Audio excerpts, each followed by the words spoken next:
Did I mention that his father is a serial killer?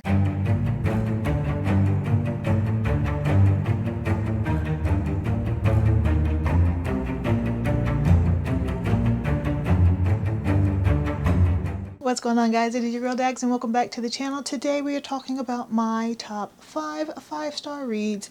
Now, I love thrillers, I love horror, I like villains, psychological madness, bonus points if it is centered around adults. So with that being said, this list is going to reflect that. So I'm telling you now, if that's not your thing, if that's not your vibe, you're probably not going to like anything on the list, because all of them fall in one of those categories. Now, as I've been navigating these manga streets, my tastes have grown to also include historical, comedy, just the tiniest pinch of romance, just like a grain of salt worth, a gay grain of salt. Listen, BL has a chokehold on me and I don't know where it came from. Please send help.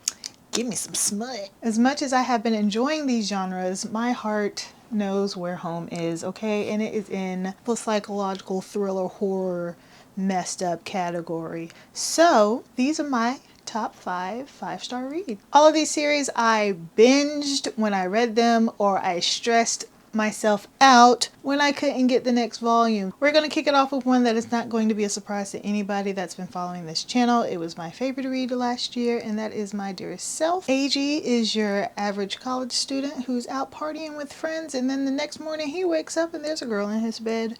Now, he does not know where this girl came from. He does know the girl. The girl goes to his school. These are college kids, but he doesn't remember hooking up with her and what's going on. And then when she wakes up, she starts calling him boyfriend. Now he's really confused, but you know what? She's cute. He's got a thing for her, so he's just gonna go with it, okay? If she says that that's her boyfriend, then gosh darn it, he's gonna be her boyfriend, okay? Now, as the day is progressing, AG comes to realize that not one night has passed, but 3 days have passed, and he has no idea where those 3 days went, what he was doing in those 3 days, or why he can't remember anything. Did I mention that his father is a serial killer and a body has been found? And that's all I'm giving to you. Listen, this story is so full of twists and turns. It's ridiculous. I almost feel like, you know that Charlie Day meme where he has all the things on the wall, the conspiracy looking meme? And that's how I felt while I was like in the middle of this story. It's bonkers. And as someone who went into it completely blind, I thought I was getting some kind of heartfelt stuff. No.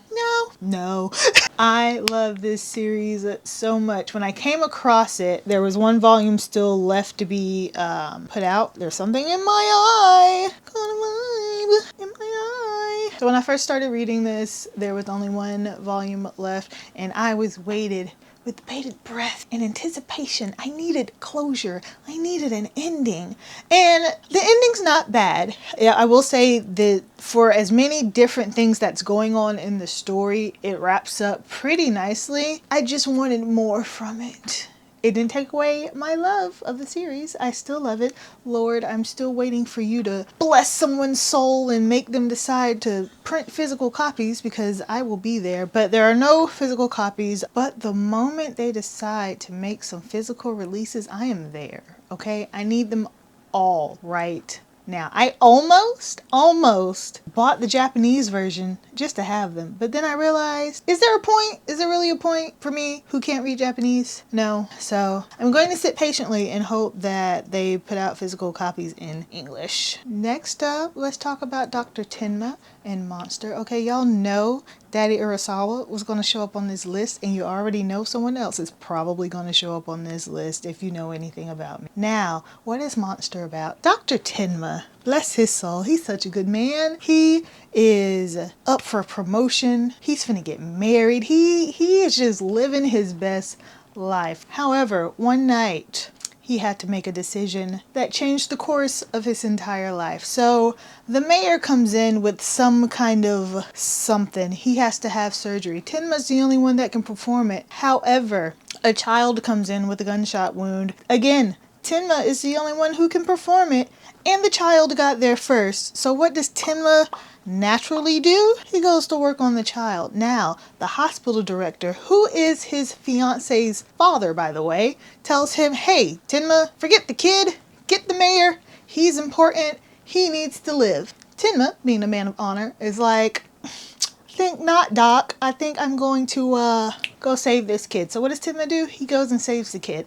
So the kid lives, the mayor does not. So obviously this becomes a problem for Tenma.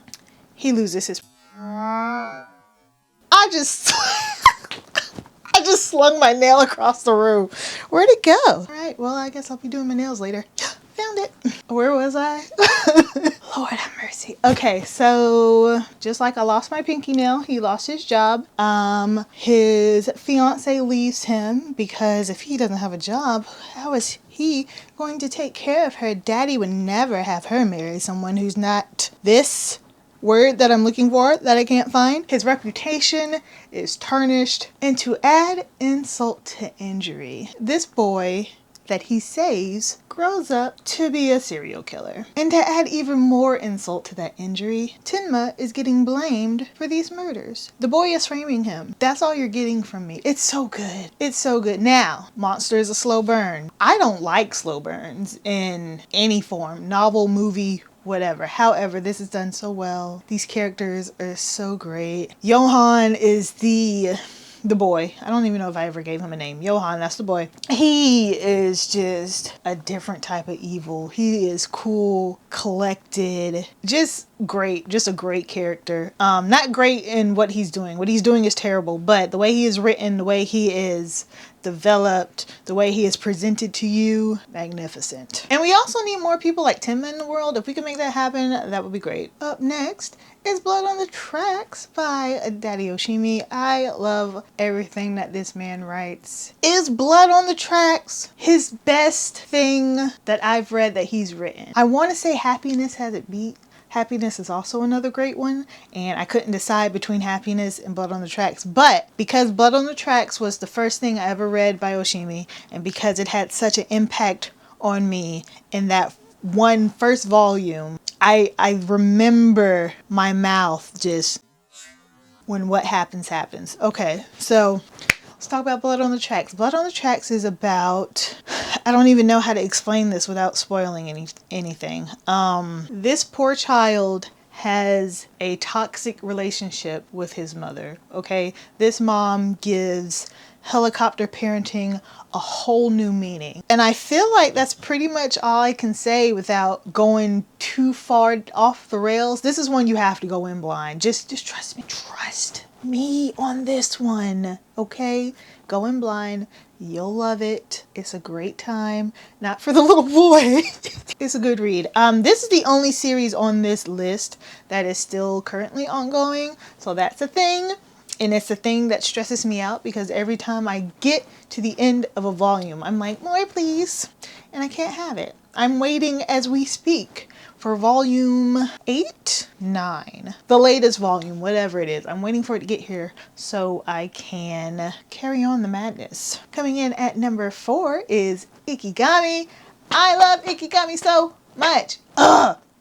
I feel like most of this video is going to be me geeking out over stuff in my room looking crazy. But you know what? It's okay. I love these stories. So with Ikigami, the whole concept is citizens between the ages of 18 and 24 or 18 and 25, one of the two, are randomly selected to die. Why, you ask? Supposedly for the betterment of the country and to make you appreciate life because you never know when it's your turn to die.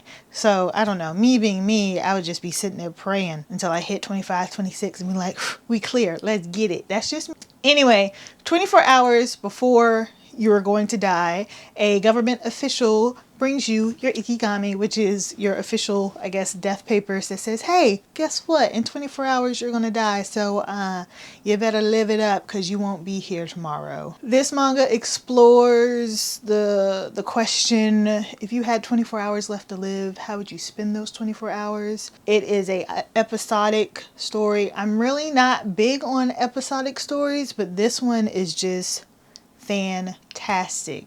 Every character you meet, everyone's last 24 hours is interesting. It's crazy. Some people lose their minds and do dumb stuff, and other people are just like, let me go hang out with my family because, you know, this is the only time I have left in the world, or let me go do something good for the community or something. You know, everybody is just, it's crazy. What would you do? What if you had 24 hours left to live? What would you do? Because I don't know. I don't know.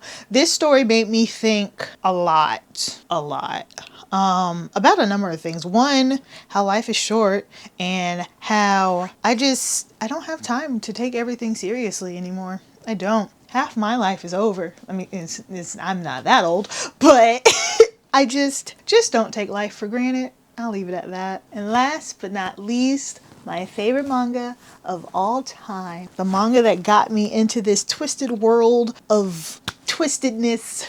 Words are hard today, okay? Bear with me. Battle Royale. I love Battle Royale to infinity and beyond, okay? Essentially, Battle Royale is Hunger Games on steroids. I refuse to believe, well, I don't know if Suzanne Collins ever said that she never heard of Battle Royale, but I refuse to believe that this woman did not read Battle Royale and say, let's do that, but make it PG, okay? Listen, Battle Royale is crazy. Every year, a group of kids or a class, let's say the class of 2020, at this high school, congratulations, you've been selected to go to this island and fight to the death. Good luck. It's crazy. There's factions. You see people do oh God. People that you think are your friends are not your friends. People that you would never think would team up together in order to survive. Team up together. Now, mind you, only one person can get off of this island, okay? So even if you team up with somebody, at some point, you know, y'all aren't a team anymore. There's killing and drama and backstabbing and just is bonkers. And all of these characters, you get to see their backstories. I will say that is one thing I didn't really too much like about it. It wasn't a huge deal, but after a while you pick up on the pattern in the writing. Like when you start getting too much into a character, you're like, they're probably gonna die soon, you know? That's not 100% true for 100% of the story, but more likely than not, once they start getting deep into a character, you're like, well, their time's coming. The art is crazy. These characters that I hated, I loved to hate. There's one person in particular that just got under my skin, and then we get that character's backstory, and it all made sense, and I felt sorry for them. And that's just, again, that's just good writing right there. I love stuff like that. So I could talk about Battle Royale all day. I mean, I could talk about any story on this list all day, honestly, but Battle Royale is my creme de la creme. I really wish they would reprint it. I don't foresee that happening. Or I could get a hold of the hardcovers. I have the singles. It's the only out-of-print manga that I own, the only out-of-print manga I probably will ever own, and I cherish it so much. I love it. I love it. I am going to stop rambling now. It is your time to let me know down below what is one of your 5-star reads, one that you will fight on a hill for, defend until you can't defend anymore. Let me know down below, and I will catch you guys next Friday. Bye.